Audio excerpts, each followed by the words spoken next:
Mantan Kepala Staf Angkatan Darat Jenderal TNI Purnawirawan Dudung Abdurrahman resmi bergabung tim kampanye nasional Prabowo Gibran.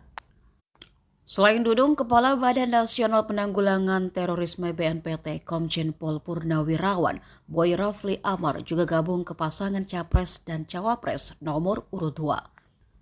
Sementara di nomor urut 3, Ganjar Mahfud MD, ada sosok mantan Panglima TNI Jenderal Andika Perkasa. Ini artinya Jenderal Purnawirawan Dudung kembali menjadi rivalitas Andika Perkasa. Sebelumnya di saat keduanya masih aktif sebagai petinggi TNI, Dudung sebagai Kepala Staf Angkatan Darat dan Andika Panglima TNI, santer dikabarkan hubungan mereka tidak baik. Dan kini Andika menjabat Wakil Ketua Tim Pemenangan Nasional Ganjar Pranowo Mahfud MD.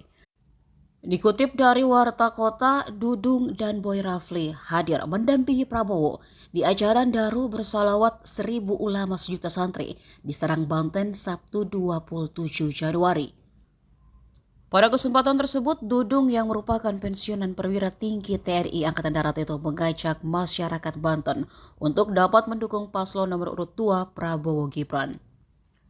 Tak hanya itu, Dudung juga turut menyerukan kemenangan Prabowo Gibran hanya sekali putaran.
Download Tribun X sekarang, menghadirkan lokal menjadi Indonesia.